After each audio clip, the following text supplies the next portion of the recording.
আসসালামু আলাইকুম। কি অবস্থা সবার? আশা করি সবাই অনেক বেশি ভালো আছো। তোমরা যারা রাজশাহী বিশ্ববিদ্যালয়ের সি ইউনিটে ভর্তি পরীক্ষা দিবা, যারা সেকেন্ড টাইমার আছো অথবা এইচএসসি 26 ব্যাচ তোমাদের পরীক্ষা চলতেছে, এখন পরীক্ষার পরে ভর্তি পরীক্ষার ফেজে এসে রাবিকে যারা টার্গেট করতেছো মূলত তাদের জন্য এই ভিডিওটা। আমরা বিগত বছর অর্থাৎ 25-26 সেশনের প্রশ্নটা অ্যানালাইসিস করছি এবং কোন কোন টপিক থেকে প্রশ্ন আসছে সেটা সুন্দর করে তোমাদের জন্য সাজানো হয়েছে। তো বিগত বছরের টপিকগুলো জানা তোমার জন্য অনেক বেশি ইম্পর্টেন্ট। কোন কোন টপিকগুলো থেকে প্রশ্ন আসছে, কোন অধ্যায়গুলো ইম্পর্টেন্ট, সেগুলোর জন্য মূলত এই ভিডিওটা। তো অবশ্যই ভিডিওটা সম্পূর্ণ দেখবা, আশা করা যায় মোটামুটি একটা প্রশ্নের ধারণা পাবা আসলে কোন টপিক থেকে প্রশ্নগুলো আসে। আর পরবর্তীতে কোন সাবজেক্টের এরকম ভিডিও চাচ্ছ সেটা অবশ্যই কমেন্ট করবা। আর আমরা নেক্সট কিন্তু এটার কোশ্চিন সলভ ক্লাসটা আপলোড করে দিব, ঠিক আছে? ওকে, তো দেখো আমাদের প্রথমেই চলে আসি আমাদের গত বছর যদি আমরা দেখি গ্রুপ 2 তে মোটামুটি প্রথম পদ থেকে প্রশ্ন সংখ্যা ছিল বেশি। তুমি দেখতে পাচ্ছ এখানে আমাদের যদি প্রশ্ন দিকে তাকাই তাহলে নিউটনের বলবিদ্যা থেকে দেখো অনেকগুলো প্রশ্ন কিন্তু চলে আসছে অলরেডি। ভৌত জগৎ পরিমাপ থেকে একটা প্রশ্ন ছিল, ভেক্টর থেকে 3টার মতো প্রশ্ন ছিল। দেখো ভৌত জগৎ থেকে কি প্রশ্ন আসছে, স্পিরোমিটারের পার্ট থেকে। তো স্পিরোমিটারের বক্রতার ব্যাসার্ধ ত্রুটি দেওয়া ছিল, ঠিক আছে? একটা ত্রুটি দেওয়া ছিল, যদি ত্রুটি প্লাস হয় তাহলে কি হবে? ত্রুটি মূলত প্লাস মাইনাস দিয়ে প্রকাশ করা হয়। প্লাস মাইনাস দ্বারা কি বোঝায়? যে এই পরিমাণ কমতেও পারে বা বাড়তেও পারে। তো প্লাস যেহেতু ছিল তাহলে কি বাড়তে পারে। তো মূলত স্ফেরোমিটারের যে পার্টটা আছে এটা কিন্তু গুরুত্বপূর্ণ। তো স্ফেরোমিটার সূত্রগুলা, স্ফেরোমিটার দিয়ে কি করা হয়, বক্রতার ব্যাসার্ধ মাপা হয়। তো এটা কিন্তু রাবিতে একটা হট টপিক, মোটামুটি প্রশ্ন আসে এখান থেকে, ঠিক আছে? বিগত বছর তুমি যদি প্রশ্ন অ্যানালাইসিস করো পাবা। দেখো প্রশ্ন কিন্তু বিগত বছরের টপিকগুলো থেকে হয়ে থাকে, বিগত বছরের টপিকগুলো থেকে প্রশ্ন আসে। তো ওই টপিকগুলো তুমি যদি ভালো মতো বুঝতে পারো তাহলে তুমি প্রশ্ন ঘুরাই দিলেও পারবা। আর প্রশ্ন যদি তুমি মুখস্থ করে যাও তাহলে আলটিমেটলি কোনো লাভ নাই, এটা মাথায় রাখবা, ঠিক আছে? আচ্ছা দেখো ভেক্টর, তো ভেক্টর থেকে মোটামুটি 3টা প্রশ্ন ছিল। তার মধ্যে দেখো অবস্থান ভেক্টরের কার্ল নির্ণয়, তো কার্ল থেকে প্রশ্ন আসছে অনেক বছর পরে। কার্ল থেকে এমন প্রশ্ন আসে না, ডাইভারজেন্স থেকে বেশি প্রশ্ন আসে রাবিতে। তো কার্ল থেকে গত বছর প্রশ্ন আসছে। দেখো ন্যূনতম দূরত্ব, এই যে নদী পারাপার, নদী পারাপারের ক্ষেত্রে নদী নৌকার অঙ্কগুলো কিন্তু খুব বেশি আসতে দেখা যায় না, কিন্তু গতবার কিন্তু আসছে। তো তার মানে একটু মাথায় রাখবা, যেহেতু তুমি প্রথম থেকে পড়তেছো তাহলে একটা অধ্যায়ের সকল টাইপগুলো অ্যাটলিস্ট রিভিশন দিয়ে যাবা, ঠিক আছে? বাই চান্স যদি চলে আসে তুমি কিন্তু ভালো করবা, কারণ যারা বিগত বছরগুলো দেখে গেছে নদী নৌকা থেকে প্রশ্ন খুবই কম আসছে, ঠিক আছে? তো এটা অনেকে স্কিপ করে আসে বা অ্যাডমিশন অনেকটাই আসে না, এমসিকিউ এর জন্য ইম্পর্টেন্ট না। বাট দেখো গত বছর কিন্তু একটা সূত্র চলে আসছে, ম্যাথ আসে নাই বাট সূত্র আসছে, ঠিক আছে? তো এর জন্য এখন থেকে সব টপিকগুলোই পড়া তোমার জন্য জরুরি। এবার দেখো লোন রোলার, এখান থেকে টানার সময় কতটুকু ওজন কম লাগে বা আমাদের যে ভেক্টর উপাংশের সাহায্যে আমরা প্রমাণ করতে পারি, ওই টপিক থেকে প্রশ্ন আসছে।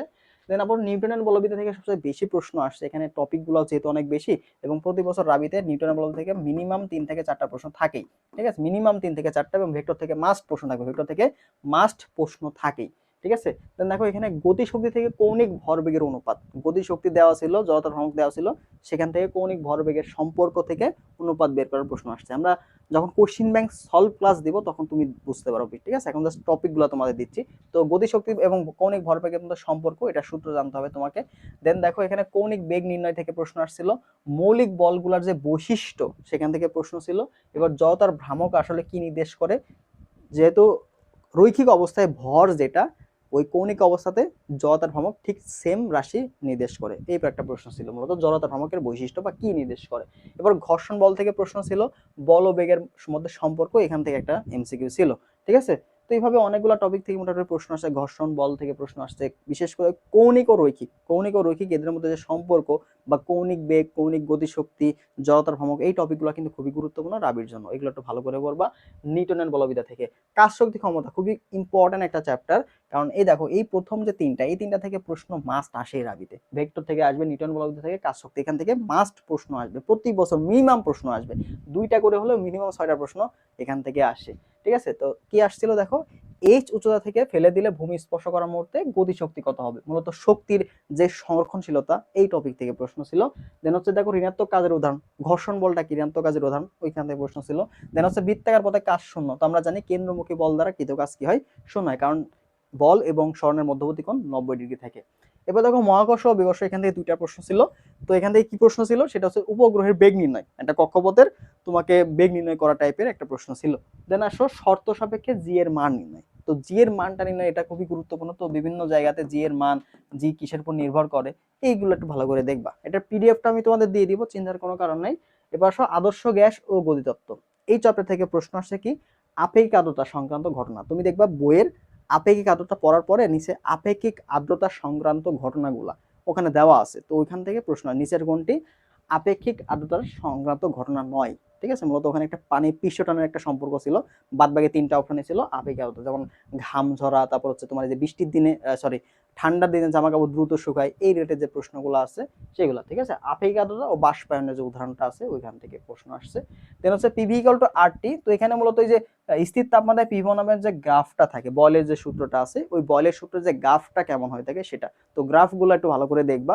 গ্রাফ থেকে কিন্তু প্রতি বছর দেখা যায় প্রশ্ন চলে আসে, একটা সূত্র, গ্রাফ, মাত্রা, এগুলো ইম্পর্টেন্ট কিন্তু থিওরি প্রশ্ন। দেন আসলে স্থির তড়িৎ, তো স্থির তড়িৎ থেকে প্রশ্ন আসছিল মাত্র একটা, সেটা হচ্ছে দুটি চার্জের মধ্যে আকর্ষণ বলে, ঠিক আছে, অন্তরকের প্রভাব। মূলত এখানে দেখো আমরা সূত্র কি জানি, 1/4 পাই ইপসিলন নট কে, ঠিক আছে, Q1 Q2 divide by R square. তো এখানে মূলত যদি মাধ্যম চেঞ্জ করা হয়, ঠিক আছে, যদি মাধ্যম চেঞ্জ করা হয়, তো যে পরবৈদ্যুতিক ধ্রুবক এটা চেঞ্জ হয় না, এটা চেঞ্জ হয়, তো এটা চেঞ্জ হওয়ার ফলে মূলত আকর্ষণ যে বল সেটা কমবে না বাড়বে, এরকম একটা প্রশ্ন ছিল, ঠিক আছে। মূলত অন্তরক পদার্থ একটা ছিল, ওখানে নিয়ে গেলে কে এর মানটা বাড়ে না কমে, তার উপর ভিত্তি করে আকর্ষণ বলটা। মূলত বায়ু মাধ্যমে কে এর মানটা শূন্য থাকে, বায়ু মাধ্যম শূন্য মাধ্যম, ওই বায়ু মাধ্যম থেকে অন্য জায়গায় গেলে কে এর মানটা কিন্তু হ্রাস বা বৃদ্ধি পায়, তো এখানে কে এর মানটা বৃদ্ধি পাওয়ার কারণে এফ এর মানটা কমে গেছে, এরকম একটা প্রশ্ন ছিল। তারপর চলতরিৎ, চলতরিৎ থেকে দুইটা প্রশ্ন আসছে, দুইটা প্রশ্নই গ্যালভানোমিটার এবং শান্ট রিলেটেড, ঠিক আছে। গ্যালভানোমিটার এবং শান্ট এর মধ্যে যে সম্পর্ক, দুইটা সূত্র আছে। একটা সূত্র দেখো এস এটা সমান কত, জি ডিভাইড বাই n-1, আর একটা হচ্ছে কারেন্টের মান, ঠিক আছে। গ্যালভানোমিটারের সূত্র, গ্যালভানোমিটারের মধ্যে যে তড়িৎ প্রবাহ আই, যে এটা সমান আমরা কি জানি, I into S divide by G plus S, এই একটা সূত্র ছিল, তো ওই সূত্র থেকে মূলত প্রশ্ন আসছে গ্যালভানোমিটার এবং শান্ট দুইটার সাথে সম্পর্ক রিলেটেড প্রশ্নগুলাই আসছে এখানে। প্রথমে হচ্ছে শান্ট নির্ণয় প্রশ্ন আসছে, এবার হচ্ছে গ্যালভানোমিটারের প্রবাহ, টোটাল প্রবাহ, এই যে টোটাল যে আই, এই নির্ণয় সংক্রান্ত, ঠিক আছে, এটা রিলেটেড প্রশ্নগুলো আসছে। তো গ্যালভানোমিটার, শান্ট, এই সূত্রগুলো একটু ভালো করে দেখবা, এখান থেকে যেহেতু গত বছর প্রশ্ন আসছে। মোটামুটি দেখো টপিকগুলো কিন্তু থাকে, এই যে এই টপিকটা থেকে কিন্তু বিগত বছরগুলোতেও প্রশ্ন আসছে, শুধুমাত্র এই না যে 25-26 আসছে, তার আগের বছরগুলোতেও আসছে। হয়তো কিছু টপিক তোমার নতুন দিবে, দেখো 100% তুমি টপিক কমন পাবা না, মিনিমাম 60-70% প্রশ্ন কমন পাবা, টাইপ কমন পাবা, যেখানে তোমার আসলে চান্স পাওয়ার জন্য মোর দেন এনাফ, ঠিক আছে। তোমার যদি 60-7% টাইপ কমন থাকে, তাহলে আর কি লাগে ভাই, এতগুলা টপিক যদি কমন থাকে আর কিছু লাগে। দেখো ফিজিক্সে একটু মডিফিকেশন হয়, বাদ বাকি অন্য টপিক, অন্য সাবজেক্টগুলোতে কিন্তু খুব একটা বেশি মোটিভেশন হয় না। ম্যাথের ক্ষেত্রে প্রশ্ন অনেক হুবহু কমন আসে, ফিজিক্স কেমিস্ট্রির ক্ষেত্রে অনেক টপিক থেকে রিলেট কমন আসে, বায়োলজির ক্ষেত্রে সেম টপিক কমন আসে, ঠিক আছে। তো মূলত ফিজিক্সের ক্ষেত্রে মডিফাই করার সুযোগ থাকে, বায়োলজির ক্ষেত্রে কিছু একটু ঘুরাই দিলে ভুল করে আসো, যদি বই ভালো পড়া না থাকে, ঠিক আছে। তো টপিকগুলো বিগত বছরের যে টপিকগুলো সেগুলো একটু ভালো করে পড়ার চেষ্টা করবা যদি চান্স পেতে যাও, আর টপ করতে চাইলে সবগুলো টপিকই পড়তে হবে, ঠিক আছে। কারণ এখানে দুইটা ক্যাটাগরি আছে, সবাই তো টপ করতে পারবে না বা সবাই টপ করতে চায়ও না, ঠিক আছে। যারা চান্স পাইতে চাও তারা জাস্ট বিগত বছর টপিকগুলার ভালো কনসেপ্ট ক্লিয়ার করো, হ্যাঁ। আর যারা টপ করতে চাও তারা সবগুলা টপিক অ্যাটলিস্ট দেখে যাবা।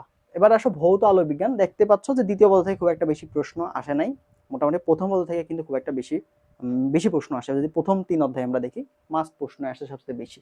এবার দেখো ভৌত আলো বিজ্ঞান থেকে মাত্র 2টা প্রশ্ন ছিল, এখানে সূর্য থেকে আগত আলোর তরঙ্গ মূলত সমতল হয়, সমান্তরাল দেখা যায়, ঠিক আছে, সমান্তরাল, তো এইগুলো সমতল লাগে। এবার কেন্দ্রীয় চরমের উভয় পাশে প্রথম ক্রমের কৌণিক ব্যবধান, ঠিক আছে, কৌণিক ব্যবধান কেন্দ্রীয় চরমের জন্য কৌণিক ব্যবধান, এটা থেকে একটা প্রশ্ন ছিল, মূলত এটা সূত্র দিয়েই করা ছিল। এবার আধুনিক পদার্থবিজ্ঞানের সূচনা, এখান থেকে আসছিল তোমার হচ্ছে, আচ্ছা এখানে তোমার একটু ভুল হয়ে গেছে, সেটা হচ্ছে মানে অল্টার হয়ে গেছে, এটা যাবে এসে এটাতে, ঠিক আছে। ওই যে আমাদের বেগ নির্ণয়, দ্রুতি নির্ণয় করা, তোমাকে গতি শক্তি n গুণ হইলো 1.25 গুণ হলে দ্রুতি কেমন হবে, দ্রুতি নির্ণয়ের সূত্র থেকে মোটামুটি প্রশ্ন আসছিল। আপেক্ষিকতার ক্ষেত্রে দ্রুতি নির্ণয় সূত্র কি ছিল ওইটা, ঠিক আছে। আর সেমিকন্ডাক্টর থেকে আসছিল তোমার এই যে এটা, ঠিক আছে, ন্যান্ড গেটের ইনপুট আউটপুট সংক্রান্ত প্রশ্ন ছিল, ন্যান্ড গেট রিলেটেড প্রশ্নগুলো। তো এই যে সেমিকন্ডাক্টর, এটা কিন্তু খুবই গুরুত্বপূর্ণ একটা চ্যাপ্টার, মানে এখান থেকে একটা প্রশ্ন আসেই, মিনিমাম একটা প্রশ্ন, তার মধ্যে গেট রিলেটেড প্রশ্নগুলো খুবই ইম্পর্টেন্ট। দেখো রাজশাহী ইউনিভার্সিটির জন্য একটা ফেভারিট টপিক হচ্ছে গেট রিলেটেড, তো তুমি যদি সবগুলো লজিক গেট সম্পর্কে তোমার ভালো ধারণা থাকে, তো তুমি কিন্তু ইজিলি এগুলো 1 মার্ক ইনশাল্লাহ কম পাবা, যদি লজিক গেট সম্পর্কে তোমার একটা ভালো ধারণা থাকে। হয় লজিক গেট থেকে প্রশ্ন দেবে, অথবা সরলীকরণ যে প্রশ্নগুলো আছে সেখান থেকে দিবে, কারণ সেমিকন্ডাক্টর তো আছেই, পাশাপাশি আইসিটি পার্ট, এখানে কিন্তু আইসিটি 5 মার্ক আছে তোমরা জানো, ওইখানেও অ্যাটলিস্ট একটা প্রশ্ন তোমাদের দিবে, ওকে। আর যারা সেকেন্ড টাইমার আছো, তোমাদের জন্য কিন্তু আমাদের সেকেন্ড টাইম এক্সাম লঞ্চ হয়ে গেছে, শুরু হবে আগামী 1 তারিখ থেকে। তো এটা ডিসকাউন্ট অফারের শেষ দিন, কিন্তু আজকে ডিসকাউন্ট অফারের শেষ দিন, তারপরে কিন্তু ফি বেড়ে যাবে, ঠিক আছে। তো মাত্র 750 টাকায় যদি এনরোল করতে চাও, একদম লাস্ট অ্যাডমিশন পর্যন্ত, শুধুমাত্র রাবি জাবি চবি এগুলো না, লাস্ট অ্যাডমিশন একদম গুচ্ছ, কৃষি গুচ্ছ যা আছে সবগুলো পর্যন্ত তুমি কিন্তু এক্সাম দিতে পারবা এবং ফুল একটা সাপোর্ট পাবা প্রত্যেকটা ইউনিভার্সিটির আগে। ঠিক আছে? তো যারা একদম নিশ্চিত থাকতে চাও যে একটা কোর্সে ভর্তি হয়ে যাবো, পরবর্তী আমার আর কোথাও ভর্তি হইতে হবে না, এরকম যদি নিশ্চিত থাকতে চাও তবে তুমি এক্সামের সাথে যুক্ত হইতে পারো। কারণ পরবর্তী এবং লাস্ট যে এক্সাম পর্যন্ত আছে সেখান পর্যন্ত তুমি কিন্তু এখানে সাপোর্ট পাবা, এক্সাম দিতে পারবা, প্রিপারেশন নিতে পারবা, গুছিয়ে নিতে পারবা এবং অলরেডি এখানে এক্সামগুলো দেওয়া আছে। ঠিক আছে? এখানে প্রায় 200+ এক্সাম তুমি দিতে পারবা, 200+ এক্সাম তুমি দিতে পারবা। যদি আমাদের ওয়েবসাইট থেকে তোমাকে একটু দেখাই, তো আমাদের এখানে অলরেডি অনেকগুলো এক্সাম দেওয়া আছে যেখানে তুমি এনরোল করা মাত্রই এক্সামগুলো দিয়ে দিতে পারবা। ঠিক আছে? দেখো এই যে আমাদের যে আর্কাইভ এক্সাম সেকশন, সেখানে জিএসটির জন্য এক্সাম দেওয়া আছে, রাবির জন্য এক্সাম দেওয়া আছে, চবির জন্য এক্সাম দেওয়া আছে, জাবি ডিউটের জন্য এক্সাম দেওয়া আছে, কৃষিগুচ্ছের জন্য এক্সাম দেওয়া আছে। মোটামুটি সেকেন্ড টাইমের জন্য যা যা ইউনিভার্সিটিগুলো আছে তার জন্য অলরেডি প্র্যাকটিস এক্সাম দেওয়া আছে। এরপরে আমাদের শুরু হবে হচ্ছে লাইভ এক্সাম। তো লাইভ এক্সাম সেকশনে যখন এক্সাম শুরু হবে তখন তুমি এখানে লাইভ এক্সামগুলো পাবা। তো ক্লাস সেকশনে সেকেন্ড টাইমের জন্য আমরা কিছু ক্লাস নিব, সেগুলো তুমি পাবা। পিডিএফ সেকশনে তোমাদের প্রশ্ন ব্যাংক পিডিএফ দেওয়া হবে, সেগুলো তুমি এখানে পেয়ে যাবা। ওকে? তো যারা এখনো এক্সাম ব্যাচে যুক্ত হও নাই, দ্রুত যুক্ত হয়ে যাবা। আমাদের যে ডিটেলসটা আছে সেটা কমেন্ট বক্সে দিয়ে দিচ্ছি, আর এটার পিডিএফটা আমি কমেন্ট বক্সে দিয়ে দিব, সেখান থেকে একটু কষ্ট করে দেখে নিবা। ওকে? ভালো থাকো সবাই, দেখা হবে পরবর্তী ভিডিওতে। আল্লাহ হাফেজ।